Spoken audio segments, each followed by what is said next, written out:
안녕하세요. 오늘 2월 14일입니다. 네, 오늘 화요일 펜마이크 나가서 방송을 좀 했는데 어제 방송을 준비를 하면서 계속 또 자료를 챙기고 하다 보니까 또 여러 또 자료가 나왔어요. 그랬는데 그 중에 하나가 일요신문이라고 해서 2019년 3월 24일 날짜로 나온 게 있고 또 2019년 3월 15일 날짜로 나온 게 있어요. 일요신문이 하는 얘기가 2019년 3월 24일 네, 3월 15일 이렇게 되니까 박 대통령 구속 만기 2년 됐다고 하면서 일요신문사가 박 대통령 관련 사건으로 다량의 수사 기록을 입수했다 이렇게 돼 있어요. 박 대통령 관련 사건의 내막이 상당 부분 드러났지만 아직도 수사 기록 속에 수많은 진실이 묻혀 있다. 수사 기록 속에 뭐 이때 박 대통령 아직 항소심 2019년 3월 24일이면 항소심 재판하고 있는 중이었어요. 그런데 여기서는 수사 기록이라고 했어요. 수사 기록. 아직도 수사 기록 속에는 수많은 진실이 묻혀 있다. 수만 쪽에 이르는 방대한 수사 기록 속에서 세상에 미처 공개되지 않았던 뒷이야기들을 건져내봤다. 네, 이렇게 하면서 나온 건데 뭐 일부는 이제 재판 과정에서 제가 본 것도 있고 뭐 이게 이제 박 대통령 재판, 국정원들 재판, 새 비서관들 재판 여기에서 이제 박 대통령 관련 얘기들이 나오고 하니까 들은 얘기도 있고 그리고 또 제가 또 찾아보니까 이병호 국정원장의 변호를 했던 음상익 변호사의 글들이 있어요. 거기에도 새 비서관에 대한 얘기가 좀 있긴 하더라고요. 하여튼 일요신문에 나온 거를 좀 보도록 하겠습니다. 네, 일요신문에 3월 24일 날 3월 24일 날짜로 온 글이에요. 여기에서 뭐 수사 기밀이라고 하는데 제가 보기에는 제가 가끔 이제 이런 걸 볼 때마다 사실 재판에서 기자들이 열심히 이제 타자를 쳐요. 근데 기사로 되어 나오는 것은 극히 일부고 또 뭐 어떤 경우는 제가 재판에서 본 거하고 좀 다르게 나오는 경우도 있어서 제가 분노하기도 하고 그랬는데 여기서 보면 수사 기록 검찰들이 수사한 기록이라고 하는데 이게 수사 기록인지 아니면 재판장에서 그 기자들이 열심히 타자를 쳐도 그 기사로 나오지 않았던 그런 내용인지 그거는 잘 모르겠어요. 예. 뭐냐면 제가 수사 기록을 볼 일은 없을 테고 재판장에서 들은 얘기들이 이렇게 뭐 같이 나오니까 물론 뭐 그럴 수는 있다고 하지만은 그 중에 이제 3월 24일 날짜로 나온 것 중에 정호성이 말하는 박근혜 대통령의 업무 스타일. 네, 대통령이라는 말은 빠졌습니다만 제가 넣어서 읽었습니다. 수사 기록에는 정호성 청와대 부속 비서관이 박 대통령의 업무 스타일에 대해 진술한 내용도 있다. 정호성 비서관이 재판 과정에서 일부 언급한 바도 있으나 전체 내용을 공개한다. 그러면서 정호성 비서관의 진술 내용 그렇게 하면서 웬만한 사안은 대통령께서 다 꼼꼼하게 챙겨주셨다. 꼼꼼하게 주로 챙겼다. 본인이 일에 대해서 내가 이것을 다 결정하고 그래야 된다는 생각이 굉장히 강했던 분이다. 예를 들어 제가 매일매일 올려드리는 보고서나 말씀 자료나 이런 것이 합쳐서 굉장히 작은 글씨체로 빽빽하게 100페이지가 넘는다. 안에 들어있는 내용이 그냥 설렁설렁한 내용이 아니다. 한 페이지마다 수석들이나 이런 분들한테 바로바로 전화하면서 자세히 챙겼다. 저한테도 토요일 아침 7시부터 전화가 온다. 7시 땅 하면 전화하신다. 일찍 일어나서 일을 하시다가 너무 아침에 일찍 전화하면 미안하니까 그래도 6시 대에 전화하기는 미안하니까 딱 7시 넘으면 전화가 시작되는 거다. 관저에서 뉴스 외에 TV 보는 것을 본 적이 없다. 그런데 마치 맨날 TV나 보고 그런 분으로 알려지고 너무나 왜곡되고 그런 부분이 많기 때문에 정말 그런 것을 생각하면 가슴이 아프다. 24시간 일만 하시던 분인데 이렇게 있습니다. 하여튼 재판장에서는 박 대통령이 굉장히 꼼꼼하게 일을 챙긴다는 얘기는 많이 나왔어요. 그리고 텔레비 관련으로 하여튼 좌파들이 당시에 박 대통령을 무시하면서 박 대통령이 뭐 드라마만 본다는 둥, 이상한 드라마만 본다는 둥, 이런 식으로 얘기를 하고, 제가 그때도 그 얘기를 들으면서 박 대통령이 필요하다면 한국의 드라마나 박 대통령 문화, 예술 이런 거에 관심 있고 어떻게 하면 문화 상품을 수출해서 한국을 많이 알리고 그렇게 하면서 한국 제품을 많이 파나, 박 대통령의 생각은 이거였으니까. 그래서 뭐 한국의 드라마가 뭐 그 당시에도 뭐 드라마들이 외국을 많이 나갔으니까 뭐 이렇게 하기는 할 수 있다고 생각했었거든요. 근데 만약에 또 그걸 안 하면 또 좌파들이 난리가 났었을 거예요. 응? 하여튼 뭐 박 대통령을 가지고 옴싹달싹 할 수 없게 만든 좌파들이었고 대한민국의 언론이었으니까. 네. 그런 게 있고, 그 다음에 3월 15일자, 네, 3월 15일자로 보면 이런 기사가 있습니다.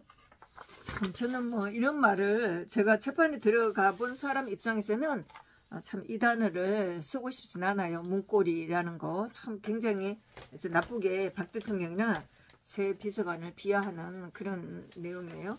네, 청와대 새 비서관이 탄핵 재판에 출석하지 않은 이유. 네, 아마 이거는 헌재 재판을 얘기하는 것 같아요. 예. 박 전 대통령 탄핵 재판에서 새 비서관은 증언으로 채택됐지만 나타나지 않았다. 때문에 한간에선 새 비서관이, 이건 제가 말을 순화해서 쓴 겁니다.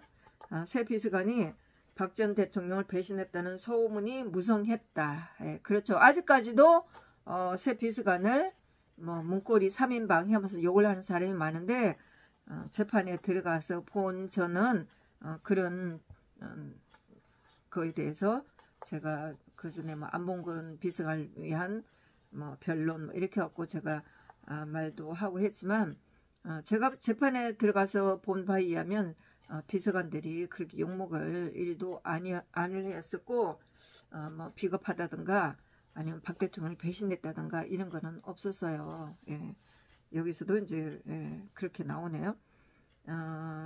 새 비서관이 헌재 재판에 증인으로 채택됐지만 나타나지 않았기 때문에 새 비서관이 박 대통령을 배신했다는 소문이 무성했다. 이게 이렇게 해서 2017년도에 국정원 톡갈비 재판을 받을 때도 엄청 기사들이 아주 나쁘게 나와서 제가 이 비서관들이 재판 받으려고 나온 거 보고 제가 머리를 치고 가슴을 치고 언론한테 또 속았구나, 그렇게 생각했다고 그전에도 말씀을 드렸어요.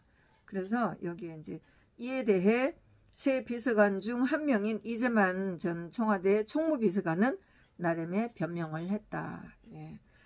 이재만 비서관은 청운동으로 이사를 했는데 헌법재판소에서 이사하기 전에 거주지로 출석 요구서를 보내서 전달받지 못했다. 전화기도 검찰에 압수당해 전화를 받지 못했다. 이거는 재판 중에도 나왔어요. 그런데 이런 사정을 감안하지 않고 전부 다 언론에서 떠든 거는 개엉터리. 새 비서관 증인 출석과 관련한 보도를 보지 못했냐는 질문에는 새 비서관들한테 증인 출석과 관련된 보도를 보지 못했냐고 하는 질문에는 기사를 보지 않고 집에만 있었다고 했다. 이재만 비서관은 증인 출석 요구 사실을 알지 못했다면서도 출석할 의사는 있었다는 질문에 출석 요구서가 전달되면 판단을 해보자는 심정이었다고 명학답을 피했다. 뭐 당연하죠. 뭐 그거는 뭐 그때 뭐 출석 요구 오면 그때 사정에 따라서 생각해 볼 수 있는 거고, 뭐 또 지나고 나면은 뭐 그때 내가 왜 그랬나 이렇게 생각해 볼 수도 있는데, 어쨌거나 주소를 집을 옮겨서 출석 요구서가 오질 못했는데 이걸 가지고 그 증언하러 나오지 않았다, 도망을 갔다, 배신했다, 이런 참 한심한 얘기들이 있었죠. 그 다음에 안봉근 비서관 면회를 거절한 박 대통령, 문고리 3인방 참 이런 거. 새 비서관 중 한 명인 안봉근 청와대 국정홍보 비서관은, 그러니까 이재만 비서관은 총무를 담당해서 이제 돈 관리를 좀 했었고, 안봉근 비서관은 이제 뭐 대외 사람들 이런 거 국정홍보 비서관을 담당했다고. 국정홍보비서관은 박 전 대통령이 구속되자 면회를 가려고 했으나 거절당해 가지 못했다. 검찰의 압수수색 과정에서 안 전 비서관이 박 전 대통령에게 전달하려 했던 메모가 발견됐다. 메모 내용은 다음과 같다. 이것도 법정에서 국정원 톡갈비 재판에서 이 재판이 나온 건데, 안봉근 비서관이 이 노트를 그 아이 여자 그 딸 방 그 책꽂이에 이렇게 놨다는 거예요. 그러니까 뭐 메모해 놓은 거를 뭐 제가 느끼기에는 전부 다 뒤지고 하니까 딸 아이 그 책 같이 이렇게 꽂아놨는데, 검찰이 그것도 뒤져갖고 이 메모를 이 내용을 이제 본 거예요. 법정에서도 이 얘기가 나왔어요. 그러면서 메모 내용은 다음과 같다. 1. 옥중인사 슬래시하고 우리가 지인, 그다음 우리 안보에 대한 인사 슬래시하고 우리 안부의 죄송, 그 다음에 3번 20% 30%에 대한 지지자, 또 슬래시 제약된 시중 분위기, 그 다음에 4번 앞으로 대응 1. 동지의 안타까움, 2. 변호인 소송, 또 슬래시하고 뇌물죄 대응, 그 다음 3. 이후 제기의 계기, 그 다음 정명 돌파, 직접 소통, 이렇게 되었고, 5번째 국민들의 재평가 때까지 옥죄보존 분굴쇄신. 제가 그 국정원 특갈비 관련 재판에서 이 새 비서관들 재판에서 들은 거는 마지막이었어요. 국민들의 재평가 때까지 옥죄보존 분굴쇄신. 그러니까 김uk수 고구마처럼 길쭉하게 생긴 그 검사놈이 왜 이런 걸 썼냐고 물었어요. 그러니까 박 대통령을 면회를 가려고 생각했고, 면회를 가서 뭐 제한된 시간 내에 박 대통령께 말씀을 드리려고 메모를 해놓은 거다, 이렇게 얘기를 했었어요. 그래서 메모에 대해 안 전 비서관은 구치소 면회 시에는 시간 제약이 있어 할 말을 미리 생각해 가야 하는 관계로 혼자 적어본 것이라고 설명했다. 똑같이 법정에서도 이렇게 얘기를 했습니다. 메모 내용을 보면 안 전 비서관은 박 대통령이 구속된 상황에서도 국민들이 재평가할 때까지 버티면 이후 재기가 가능하다는 판단을 했던 것으로 짐작된다. 당연하죠. 뭐 누구는 뭐 그래 생각 안 했었나요? 그 다음에 사업가 지인에게 체크카드 받아 쓴 안봉근. 국정농단 수사 과정에서 안봉근 전 비서관이 사업가 지인에게 현금이 들어있는 체크카드를 받아 쓴 사실도 밝혀졌다. 다만 워낙 소액이라 검찰이 따로 기소하지는 않았다. 체크카드에는 150만 원이 들어있었는데 안 전 비서관은 40만 원 가량만 사용했다. 안 전 비서관이 카드를 받은 시기는 2017년 7월경으로 박 전 대통령이 구속된 이후였다. 안 전 비서관은 사업가 지인이 네가 의기소침해 있는 것을 보니까 마음이 좋지 않다. 기운내서 밥도 사 먹고 하라. 몇 카드를 줬다고 정언했다. 비록 소액이지만 부적절한 처신이었다는 지적이다.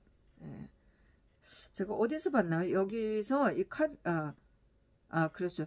150만 원 들어있는 그 체크카드인데 40만 원 쓰고 안 썼다는 거예요. 저도 그 비서관들 그 국정원 특활비 재판을 보면서 참 가슴이 아팠거든요. 이 친구들 3명이서 대학교 졸업하자마자 뭐 박 대통령하고 연결이 돼서 박 대통령을 계속 수행하고 있다가 박 대통령이 청와대 들어가시면서 청와대 들어가고 그러니까 따로 뭐 그렇게 버려놓은 돈이 없는 그런 상황이었었어요. 그 뭐 청와대 들어와서 조금 상황이 좀 좋아지기는 했겠지만은 뭐 박 대통령 사건이 나고 나서 이러니까 참 사는 게 힘들었겠다 이런 생각을 했어요. 그런데 이제 집을 다들 샀는데 검찰이 막 몰아세웠죠. 이제 국정원 돈 가지고 너들이 집을 샀다고 막 몰아세웠어요. 물론 박 대통령께서 좀 챙겨주신 게 있어서 새 비서관들한테 각각 한 3억 가까이 이렇게 되는 돈을 챙겨주신 게 정리가 좀 됐었어요. 다 이제 그 청와대에 들어간 직원들이 뭐 그 월급 갖고는 모자라니까 국정원 대체로 뭐 지금까지 국정원 특활비에서 그렇게 청와대 직원들 월급 보존비를 이렇게 줬다고 하니까 이 직원들한테도 이제 그렇게 준 거예요. 새 비서관들한테. 그랬는데 뭐 여기 안봉근 비서관도 뭐 새 비서관 전부 다 딱이 뭐 그렇게 큰 뭐 투자를 문재인의 그 시다바리들처럼 그렇게 깨를 내서 뭐 박 대통령 성격이 보통이겠어요? 그런 분 밑에서 일하면서 따로 뭐 챙긴 것도 없이 이렇게 하다가 뭐 박 대통령 탄핵 당하고 나서 굉장히 어려웠을 거라 뭐 재판을 받으면서도 저도 굉장히 안타까웠고 또 그 이후에도 뭐 다들 1년 6개월 그렇죠. 안봉근 비서관은 2년 6개월, 이재만 비서관은 1년 6개월, 그 다음에 정호성 비서관은 국가기밀 이거 최순실하고 관련으로 국가기밀 누설했다고 해갖고 이 정호성 비서관도 1년 6개월 아마 살았을까요? 1년인가 1년 6개월 살았을까요? 다 뭐 이렇게 나온 사람들이고 그리고 그때쯤에 이제 집을 샀어요. 청와대에서 청와대 근무할 때. 그러니까 검찰이 이제 그걸 가지고 물건 늘어졌죠. 그러니까 뭐 정호성 비서관도 또 안봉근 이재만 비서관 제가 기억이 안 나는데 안봉근 비서관도 다 얘기를 했어요. 다들 이제 집값들이 이렇게 내려가고 하니까 최경환 그 총리 경제총리로 하면서 그때 집을 사라 빚을 내서라도 집을 사라 이렇게 해서 국가 실책에 맞춰서 대출을 받아서 집을 샀다. 다들 이렇게 했는데 검찰이 엄청 그렇게 무슨 큰 돈을 챙긴 것처럼 법정에서 몰아세웠어요. 여기서도 뭐 카드가 친구가 이렇게 의기소침했으니까 카드 150만 원짜리가 들어있는 카드를 줬는데 그것도 겨우 40만 원만 쓰고 쓰지도 못했다는 이 비서관을 보면서 참 굉장히 안타깝고 너무 안 됐다는 생각이 들고 이제 뭐 재작년이었나 이때쯤에 아마 다들 그 형을 다 살았었을 거예요. 이재만 비서관 나왔을 거고 안봉근 비서관은 재작년 때는 살고 있었나 뭐 이렇게 했는데 하여튼 뭐 그 소식을 아는 분들이 들로부터 얘기를 들었더니 경제적으로 굉장히 힘들다고 그런 얘기를 들었고 뭐 박 대통령이 나오시고 나서 뭐 들리는 소문에 의하면 이 비서관들도 박 대통령을 뵈려고 굉장히 노력을 했지만 뭐 그런 것도 다 안 됐다 이런 얘기가 좀 들려오긴 하더라고요. 네.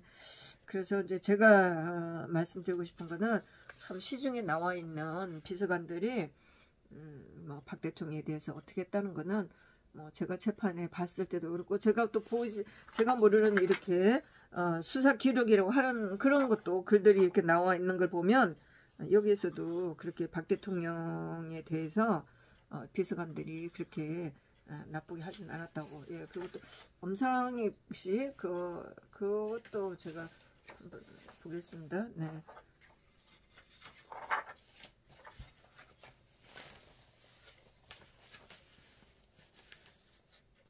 네, 여기 있네요. 여기 엄상익 이병호 국정원장을 비슷한 엄상익 씨 글인데 이 사람이 변호사이면서도 글도 여러 번, 뭐 책도 여러 번 냈다고 하는데 뭐 TV도 여러 번 나오고 그랬었나 봐요. 저는 뭐 이분에 대해서 그렇게 좋게 얘기하진 않아요. 박 대통령 재판에서 박 대통령을 국정원장들의 재판에 증인으로 부르겠다고. 그러니까 조영철이가 검사들한테 왜 그렇게 검찰들이 박 대통령을 증인으로 안 불렀나 이렇게 하니까 이제 검찰들이 중얼중얼 하면서 뭐 박 대통령 뭐 정인이를 불러도 나오지도 않는데 뭐 이렇게 중얼중얼 하니까 조영철이가 그래도 불러야지 왜 피고인 측에서 이렇게 하도록 얘기하냐 이렇게 얘기를 했어요.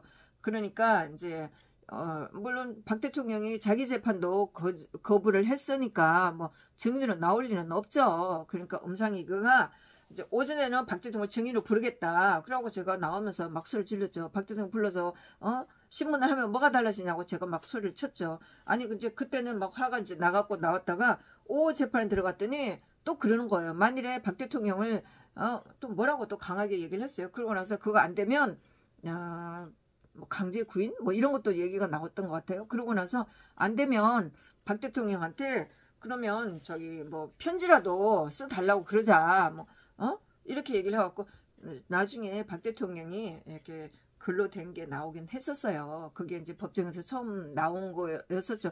박 대통령이 2017년 10월 16일 날 재판 거부하는 글 말고 법정에 그렇게 국정원들에 대한 선처를 요청한다는 얘기를 했어요. 뭐 비서관들 중에 누군지 모르지만은 그 전에 계속 국정원에 청와대에서 갖다 쓸 수 있는 예산이 있다고 보고서가 올라와서 누군지 기억은 못하지만은 그런 얘기가 있어서 그럼 그렇게 하라고 얘기를 했다. 그렇게 하면서 선처를 국정원장이나 뭐 이렇게 선처를 요청한다. 이런 편지가 나와 있었어요. 그러니까 법정에서 이제 PT를 보여주는데 뭐 박 대통령 글씨는 뭐 프린트한 것처럼 너무나 멋있고 줄이 똑바른 그런 거였는데 물론 국정원장들 재판에서 그게 나왔었고 또 새 비서관들 재판에서도 나왔어요. 1심에. 그래서 1심의 변호사 이용훈이가 안봉근 비서관한테 묻더라고요.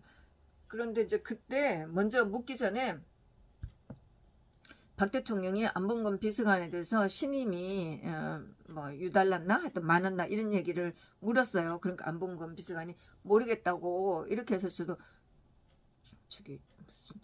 저도 이제 못마땅했거든요. 그 말이. 그랬는데 안봉근 비서관이 그렇게 말한 거 되게 잘한 거죠. 계속 이제 유도신문을 하는 거였었어요. 그래서 이제 안봉근 비서관이 돈을 받아가지고 국정원에서 주는 돈을 이현수 기술실장한테 기술실장 가지고 오는들 받아 가지고 왔으니까 왔다가 이제만 총무 비서관한테 준 건데 하여튼 뭐 박 대통령 신임이 유달리 뭐 많았나 깊었나 뭐 이런 얘기를 이제 물었는데 안봉근 비서관이 그거 모르겠다 이제 이렇게 얘기를 한 거예요. 제가 재판에서 본 것도 그렇고 뭐 이렇게 제가 보지 못하고 어제 저녁에 찾았던 뭐 언론사들이 그 수사 기록을 봤다고 하면서 수사 기록이라고 하면서 내놨던 이런 거를 봐도 새 비서관들에 대해서는 뭐 지금까지 그 시중에 퍼져 있는 그런 말들이 굉장히 다르다고 사실은 다르다고 제가 말씀드리고 싶습니다. 감사합니다.